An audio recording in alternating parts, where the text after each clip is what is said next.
Hello, everyone. Welcome to our new episode. Today we have with us Professor Stuart Lee. He is Professor in English Literature at the University of Oxford, and his research focuses primarily on Old English, Tolkien, and fantasy literature, and World War I literature. So, from what I can tell from your research, you're very interested in a range of topics, but with fantasy literature being a really big one of them.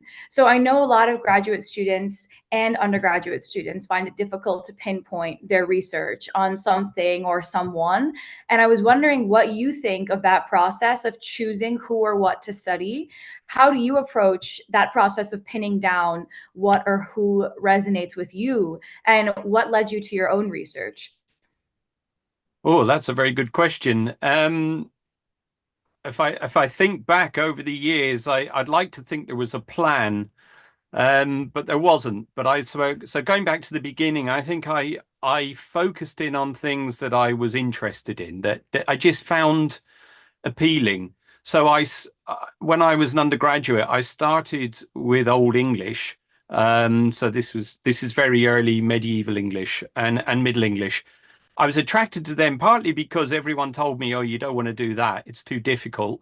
And secondly, because I'd grown up reading about myths and legends and so on. And that's what was going to come in these tales. And I wanted to do something slightly different. You know, all my compatriots were all doing the traditional Shakespearean courses, Victorian literature courses. And I wanted to sort of go on to something slightly odd. So that's why I started it.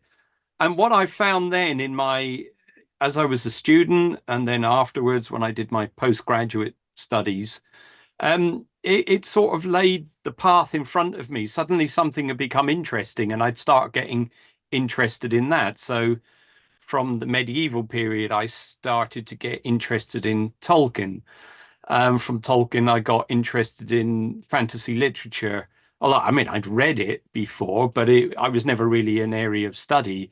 Um, I also work a bit in computers and sort of using those to help teach. And just by sheer accident, I got offered a project on the First World War poets. So I started to get interested in those. I'd read them at school, and I'd enjoyed them as much as you can enjoy that subject. But everyone else, I'm sure, has read them or become. And then suddenly that started sort of to become an area of interest. And then before I knew it, I'd moved from early medieval. I'm now in the 20th century, linking Tolkien with the First World War, with fantasy literature, and going round and round in circles. So it wasn't really ever a plan, but I think what you've got to do is follow what you're interested in and what inspires you. And don't be afraid to say, actually, that bit over there that no one's looking at, I'd like to go and look at. Definitely. I love that. I guess it's because you have to make sure your interest sustains your interest essentially for many years, sometimes for a PhD thesis or whatever it may be. But yeah, I think the idea of following your heart is a very good one because you don't want to wake up one day and realize you're actually not that interested in whatever you're studying. No, no, exactly. I remember when I started my DPhil, I was told the first year you will love it, by the third or fourth year you will hate it. So you might That as well is just so. pick something you like. At least it will get you further through the second year. Is that what ended up happening? I think you get to a point where it really you've just got to get through it, and Yes. and I mean, whilst it's still something you might enjoy, you get to that point where you're doing footnotes and bibliographic checking and Yes. etc. that can drive you nuts. Yeah. Exactly. Exactly. Well, okay, I would love to delve into some of your research on Tolkien and fantasy literature. So, for everyone listening, can you please give us kind of a brief overview, if you will, on what fantasy literature is and some of the themes at play in such literature? Does fantasy literature only apply to more contemporary literature like Harry Potter, or is it actually kind of arising out of a lot of medieval literature like Beowulf and these kind of more medieval texts that maybe are linked to Breton lays or things like this, but kind of what is fantasy literature and how can we think about the time periods that it spans? So fantasy literature as a genre, let's call it that, which I know is very loaded. So, but think of when you go into a bookshop and you'll see there are bookshelves and they might have detective novels or they might have horror or whatever. You'll see one that says science fiction and fantasy. And when you come across them, you look at them and you go, yeah, yeah, they're fantasy. And so you should be asking yourself, well, why are they on that bookshelf? But that's for you to think about. But the way I think of fantasy literature is it's about something which is impossible, that simply could not happen, however technically advanced we might become. Um, and something which you have to try and believe in, even though it is impossible. So if you think about fantasy books like Harry Potter or Tolkien or C.S. Lewis or whoever you want, um, there are things in that which just simply can't happen. You know, if we invent machines or technology, and we can do things which are envisioned in science fiction, but you can't do magic. It's just not real. It's just not going to happen. Middle Earth doesn't exist. You're not going to go through a wardrobe into Narnia. So that's what Everyone listening is crying right now hearing this.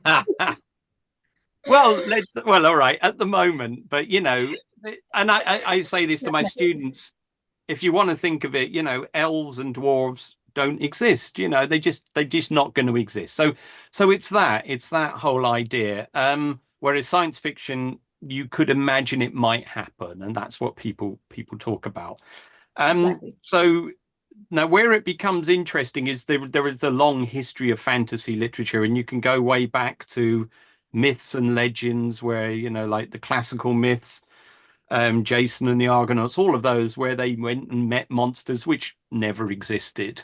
Um, but of course, in those days and in certainly the early medieval period, you've got audiences that might have believed those things. So in Beowulf, when he meets a monster, Grendel, out in the fens, or he kills a dragon, well, we don't know whether the people sitting listening to that tale around a fire in a mead hall actually believe there were monsters out in the fens or there once were dragons. Now, we nowadays don't believe it. So what that means is that texts can sometimes be called fantasy now, but which maybe at the time had a bit more realism about them or people believed them. So things can move in and out of genres.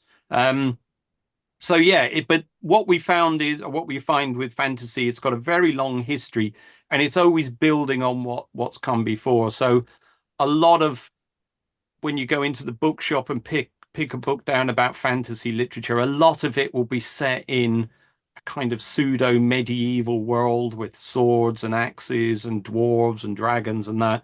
And that's all going back to the medieval period, drawing on those tales that were then built upon over subsequent generations, and picked up, particularly in the 19th century, when writers just went back to that and thought, these are great, and started writing their own. And then the children who were reading those tales, like C.S. Lewis and Tolkien, then came and then wrote their versions of it in the 20th century. Wow, there is certainly a very long history of fantasy literature then. And I guess looking at texts like Harry Potter, where it's set in a more modern world, but they still draw on those medieval themes, even though we're in the 2000s and we're in the 21st century. But there's still castles and there are dragons and all sorts of things. Yeah. You even see that legacy in more contemporary texts like that, where you're right, they're still drawing on medieval times and medieval literature. So that's Yeah. really interesting. Can you tell us a bit about Tolkien, his life, and his relationship to the University of Oxford, which is also very interesting? Yeah, so Tolkien was born towards the end of the 19th century. He was born in South Africa actually, but he comes back to England as a young boy and grows up around Birmingham. And he's orphaned quite soon. It's quite very tragic, but he's brought up and he does well as a schoolboy, and then he studies at Oxford. And he started to study classical literature, so he's interested in Latin and Greek, but he wasn't very good at it. Well, he was good at it by my standards, but he didn't really devote himself. He liked to go out and party, basically, which is not what you imagine. But So anyway, they kind of had a word with him, and he said, "Well, I'm really interested in sort of medieval literature and this." So they moved him to the English course, which always surprised you because you think, oh, they must have been teaching English literature for hundreds of years, but they weren't. It was just starting at that time. So he moves on to that, and he does very well at that, and he's really interested in particularly medieval language and medieval literature, and that's what he grounds himself in. Um, he then goes out to the First World War, and he fights on the Battle of the Somme, or in the Battle of the Somme, and he survives that. Obviously, comes back, and then his academic career is he starts at Leeds University, but then he comes to Oxford, where he is a professor, and he teaches medieval literature to his students, Old English, which is what we call the period before the Norman Conquest, and then Middle English, which is after it. And he'll teach Old Norse, those great tales that listeners may have heard of about Thor and Odin and all of that, which now is in the Marvel superhero universe. He really works on that. And as an academic, he's good. He's very good, I should say. But in the meantime, he's been playing around since he was a teenager with this invented world, called, which we now know as Middle Earth. And he starts writing these tales. He never thought he'd publish them. For 20, 30 years, he's building up this incredible world, which he goes into minutiae detail in it. And then one day, well, over a period of time, he's telling his children a story, and he makes up this one about a hobbit, who goes off in search of a dragon's treasure with a load of dwarves, and he writes it down, and C.S. Lewis reads it, who was also at Oxford, and says, this is rather good.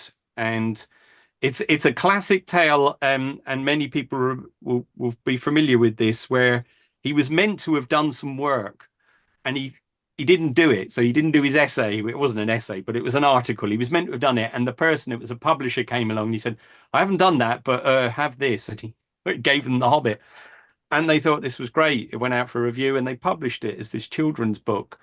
So that's how it all starts in terms of how we find out about his stories. And The Hobbit's so successful, this is in 1937, they say, could you go away and write a sequel to it?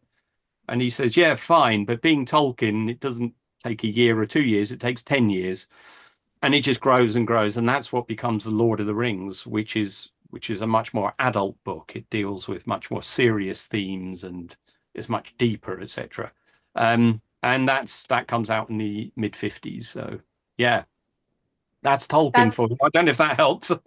Oh, that's very, very helpful. Yes. And that leads us to the 50s, which actually leads to my next question. So you've written quite a bit on media that interacts with the legacy and the works of Tolkien, such as your article entitled Tolkien in Oxford, a Reconstruction, which looks at the 1968 BBC documentary series on Tolkien, and your book chapter entitled A Milestone in BBC History, the 1955 to 56 radio dramatization of Lord of the Rings, which focuses on a series of 6 BBC episodes dramatizing the Lord of the Rings.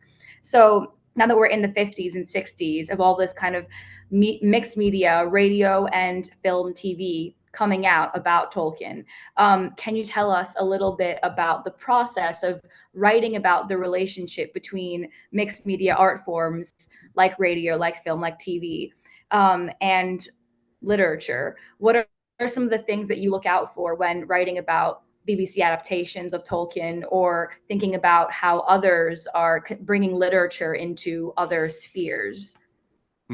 That's an interesting question, because I suspect when I started to look at this, I was just interested because it had not been looked at what had happened in those time periods. So the radio dramatization of The Lord of the Rings was just a year or two after it had come out in print. And what I was interested therein was finding the scripts, which I managed to do in the BBC, and seeing, well, how did they take this giant book and fit it into 6 half-hour episodes? They did 2 series, but it was still only like 12 half-hour episodes. And you think, well, what did they leave out? What did they keep in? How did they get the narrative to move along so quickly, which you have to do, and still tell the tale but without losing the character of the book, which, to be honest, they probably did lose the character of the book because they condensed it so much. But what I was really interested in was what Tolkien thought of it, because he worked alongside them and he was making comments on and off about this radio play. And in the end, he said, "Well, it's not a bad effort. It's not great, but it'll do." And I found that really interesting because then when you think forward to how a lot of us have encountered Tolkien through the Peter Jackson films, which are, I mean, they're now 20 odd years old, but the Lord of the Rings films, what did he include? What did he get rid of? What did he change? And it gave me a bit more of an insight to how the struggles that Peter Jackson had to try and get this giant book, albeit into nine hours of film. So it's very interesting when you move in between different media, radio, where you've just got sound, to film, where you can replace things with visual images. You don't have to describe them. You just put a picture up and you know what the setting is.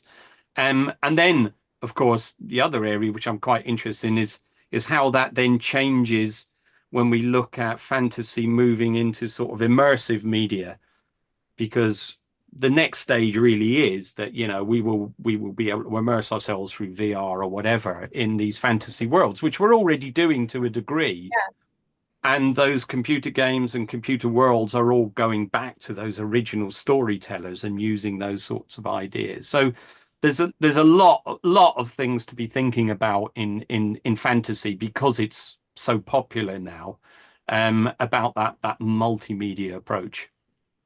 Definitely. Yeah. I think the idea of what you were saying in terms of images is really interesting, because when, we have certain awards, like in the Oscars, they have that cinematography award or film editing award. And I think people, when you watch a movie, you're not really thinking like, oh, they're actually choosing to put the camera on that thing. Like sometimes you might have like a close up on a hand, or like you might have the shot from behind someone's shoulder because they're looking at someone. And like, I think it's really interesting to notice and really pay attention to the fact that these are all very mindful choices, and where the camera goes is actually probably very tied to, if it's an adaptation, what that passage looks like, or what that passage, like what perspective it was written on, or what it's focusing on, because that focus then is the eye of the camera, which I think is fascinating. Yeah. But yeah, on adaptations, I'd love to hear your thoughts on kind of the notion of an adaptation, because I kind of think of adaptations as always a kind of translation, especially when you're moving between, forms of media. It's always kind of a reimagining. And I want to draw on a quote that you have from a milestone in BBC history.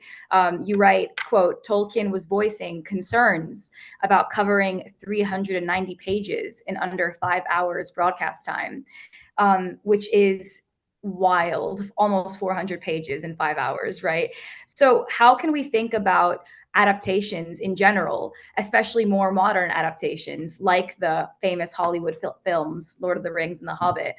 What would you say their relationship is to the source material? Is it a complete reimagining, or because you're a scholar of Tolkien and you've studied these texts in such detail, do you see, no, actually, I think they've done a great job, or actually maybe it's really is a reimagining, or no, I can see how they're drawing on the way that this was written, or is it just someone's own personal interpretation? Is there a concrete relationship, I guess I'm asking, or is it very subjective? I think it's always subjective. I think what you said earlier about when you look, if you get interested in how cinema works and how filmmaking works, you would start to pick up those things that a director might say, let's focus on that, because that's what he or she thinks is important. So it's a bit like a critic reading or listening or reading something and saying, well, that's the key thing, and I'm going to talk about that. So everything is like that because they're showing you what you are going to see. Or they're deciding what you are going to see and what's important to them. So everything is subjective in that. I guess what you could say though is that what they're trying to do with any adaptation is tell the story, basically try and cover the story. So if we take the Peter Jackson films, yeah, they cover the story from the beginning to kind of the end. But then Peter Jackson says, I don't want to do the rest of the endings. There's a lot of endings in Lord of the Rings, and I'm only going to do one of the key ones. Or I'm going to take this character and it works fine in print, but I've got to change it. I've got to develop it into something which is a bit more applicable to the movie, and to that will appeal to audiences of all different age ranges and backgrounds. So you can see he waters down some characters or makes them more comical than they're in the book. Um, with Tolkien, I would say the good thing is that he just spends pages describing places. So if you're a director, it's not like they went into a room and then they talked. You say, well, what room? Well, how do I describe? Whereas he might do 3 or 4 paragraphs on the wood that are about to enter and what they see and they sense and the flowers and everything, because he's creating this incredible world that you do go into, mentally go into it. So people like Peter Jackson or other people who've taken Tolkien's works have a very good script to hand. Whereas on television at the moment, there's the Rings of Power, the Amazon big series that's on. Now they've had the exact opposite, where they've had very small amounts of information to work with for legal reasons, and they're suddenly trying to write like 5 or 6 series from this sort of 1 or 2 sentences which they've got to try and draw and extrapolate from that a wider story. So I would say to anyone who looks at an adaptation, it is that person's take on the book or the play or whatever it is. And there's nothing wrong with that. So you can say, well, I didn't agree with them that they did this, that character, or they changed this bit of the plot. For me, it just becomes interesting then. Well, why did they do that? Well, why did they change it? So for example, I'll give you a couple of examples from the radio and the film. In the film, at the beginning of the Lord of the Rings, the hobbits go off and they're off on their little quest, and they meet a character called Tom Bombadil, which is a very strange sort of he's this weird sort of green man of the wood character. Well, in the film, that's just completely cut out. And the reason is because, and having watched them recently, Peter Jackson, he's trying to grab your attention and get it going. There's this chase, they're running and these horrible black riders are after them. Well, if they all took a little detour into Tom Bombadil, it'd be half an hour of what's all this. So the chase is on, and in the film, you've got to grab people's attention and move it quickly. So that's why he does it, and you can understand it.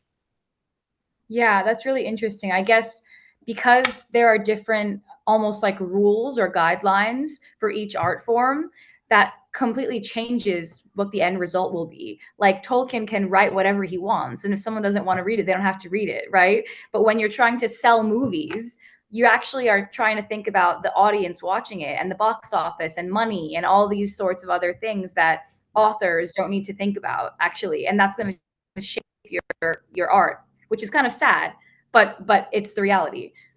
So It is, yeah. yeah. And he was writing in the 50s, coming out of the war. He wrote through the war for an audience that was used to a different pace.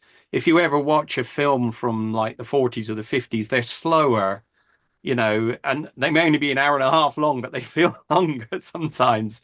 But it's slower, it's much more character developed. Whereas now we're more used to fast action paced films. I mean, we all like the slower films, but that's what Peter Jackson had to do. And also, Jackson was very aware of the gender imbalance in the Lord of the Rings. It is predominantly male characters going through. So he quite rightly starts introducing female characters to the film because he wants to appeal to a wider audience. So, if women go or young girls go, they can go, I can relate to that female elf now who is suddenly, you know, rushing past the Nazgul and being a bit more and things like that. And that's right. That's how it should be. And I'm sure Tolkien would have gone absolutely fine. I understand Yeah. it. He lived beyond the early 70s because the world's changed and Yeah, things have to change with it. definitely. And I think even if Tolkien made his own film adaptation, it would also be his subjective, imagining of his own book. Like everyone imagines, I'm sure, the book differently because everyone's minds and everyone's brains are different. But I love what you said about how it will always be a subjective mind connecting with that text, even if it's the author. That's very true, I think. Yeah. I would love to speak also briefly about your 2015 book, The Keys of Middle-earth: Discovering Medieval Literature Through the Fiction of J.R.R. Tolkien, which you co-wrote with Elizabeth Solopova. So in this book, you examine, as you put it, quote, the medieval works that most influenced Tolkien. So you include works written in Old English, Old Norse, and Middle English, painting a comprehensive picture of some of these influences. So can you tell us a bit about some of the findings of this book and give us kind of a background on what legacy Tolkien was really drawing on for his literature? It's amazing that literature that arose so deeply out of medieval texts is still so wildly popular today. So I'd love to just give everyone listening a bit of a background on what some of these important texts were and why Tolkien was so influenced by them, I guess. Okay. Yeah. So yeah, the Keys of Middle Earth. So we deliberately called it the Keys of Middle Earth. This is going to sound really nerdy, but the point of Yeah. that was that if you've read Tolkien and you're in Middle Earth and you enjoy it, you can use it to unlock. That's the keys to get to this earlier stuff. And going back to what I said, so he used to read this stuff as a kid. He loved all the legends of dragon slaying and so on. And then when he was a student, he really started reading things like Beowulf and Sir Gawain and the Green Knight, all of those tales, and he loved them. And sort of part of Lord of the Rings is I want to write books like that, about stories I kind of enjoy. Um, but what you can do when you're looking through The Hobbit and The Lord of the Rings, and to a degree The Silmarillion, which is his book that he never finished, but it's about Middle Earth, is see clear episodes which are really linked to things you'll find in those older Middle English poems. So what we wanted to do is say, oh well, if you've read The Hobbit and you get to the all those weird dwarves names, Thorin and Owen and Glowin and all that.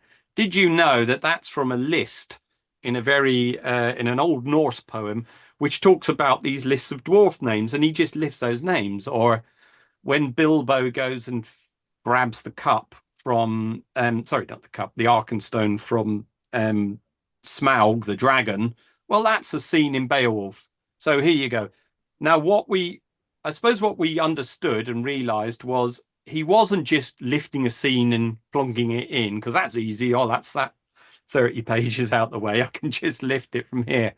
He was taking those and adapting them to his story and putting them into his story and in the Lord of the Rings, and taking ideas that the people in the Anglo-Saxons, as we used to call them, the Old English and Middle English, that they were playing with and interested in, and trying to move them into his setting. And it gives it a sense of realism and depth, I suppose.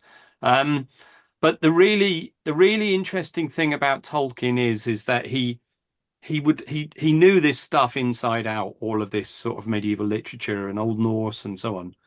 And he said, well, why is it that they believe that they're war dwarves? Why did they write about elves? Why do they write about dragons?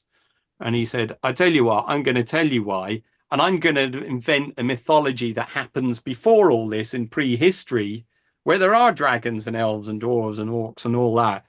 And those sort of weird things survive in folklore. And that's why people later on write about them. So he constantly comes back to this, but moves away from it. That Middle Earth is actually our Earth, but it's in a pre history. And that's why those little nuggets survive and things survive in memory. And then people started writing about stories about them. And he plays with that idea that he's telling you a prehistory, and that's why it comes in. So it's kind of, yeah, a wonderful take on it all, I Yeah. suppose. He's drawing on almost a collective unconsciousness of like the history of the world kind of a thing. Yeah, well, the history of, I have to be on it, Western world, it is Tolkien was, he was English, he was brought Yeah, up in, in his view, his worldview is very different from our worldview. But if you want to go, well, why were the Vikings, did they believe that there were these dwarves who would make wonderful metals? Well, Tolkien's written a tale and said a mythology. Now that explains it, and that's where it all comes from. It's a wonderful idea, a concept of trying to answer all the questions with a mythology took 60 years to write. definitely. And it kind of links back to what we were speaking about adaptation, that he also is in his own way, enacting his own adaptation of past materials. So that's also Yeah. really interesting. Yeah. Yes. Yes. Um, Absolutely. yeah, that's really fascinating. So first of all, I want to say thank you so much for joining us today. Before I go to my last question, but it's been honestly a pleasure, and I've learned so much, and I'm sure everyone listening has too. So I want to say thank you. Um, but I would love to know, do you have any advice for young scholars who may be beginning to research fantasy literature or Tolkien or magic, spells, even medieval literature, anyone who has these interests? Do you have any advice for them or resources they can look to or things to keep in mind? I'm sure they'd really appreciate it. Heavens above.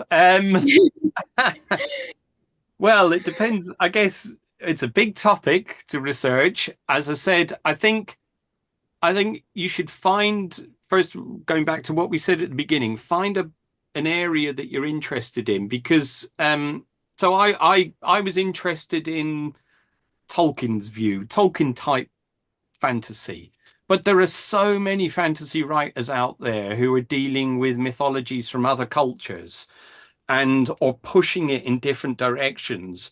So, go away and find something that you can relate to immediately and go, that I like, read the back of it, the back of the book and go, this sounds interesting. This is talking about African mythology or South American mythology or, South Asian myth, anything.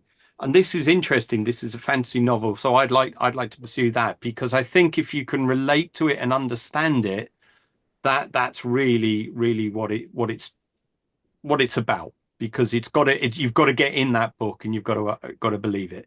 And there are lots of things that you could be picking up. I would say there's a wonderful encyclopedia of fantasy, and it gives you, if you want to look up who was that, I didn't know that, and it's by John Clute.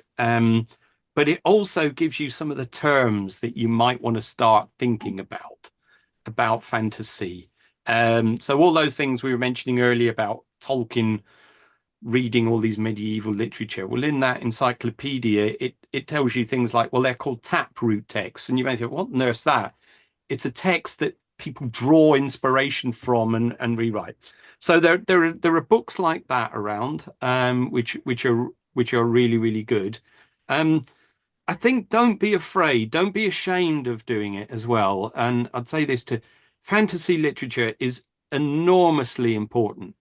We love it. We love it at all of our ages, from when we're young children, where we're listening to fairy tales and so on, up to adults watching Game of Thrones. Throughout our lives, we all come back to it at some point. And throughout the millennia, people have always been interested in the impossible or imagining what might be. So don't be afraid. If you go and you say to your teacher or you say to your lecturer, I'd like to do this, and they say, well, that's not serious, just tell them it is. It most definitely is. And it's one of the most important publishing genres at the moment. So, and there is so much to do. I'd also say, there's podcasts up. So in Oxford, we've put a fantasy series. Glasgow do it as well. So look around. There's little short talks. I did some 15-minute talks introducing writers like H.P. Lovecraft, and things like that. So go scour around. But if you want to go to the Oxford podcast one, there's one just on fantasy and on Tolkien as well, and that will give you some things to think about, and writers you may not have heard of. And as everyone says, just read and read and read. Just, but read the ones you like, read the ones you enjoy. That is amazing advice. Thank you so much. And if I'm not mistaken, you are teaching a summer school this coming summer. Is that correct? The Bloomsbury Yeah, Summer next School. summer. Yes, next summer. So we'll be announcing that, and that will be free, and it will be 3 days. So, but we'll try and stream it. So if you can't come, and we're going to take you through the long history of fantasy, but also what's happening, where it's going. So yeah, hopefully there'll be stuff it's aimed at people sort of undergraduate or people about to go into thinking about going to university. So. Amazing. So everyone look out for that. Thank you so much again. I hope you have a wonderful rest of your day. And I massively enjoyed our conversation. So I cannot thank you enough. Yes, I really appreciate it. My pleasure. Thank you. Thank you.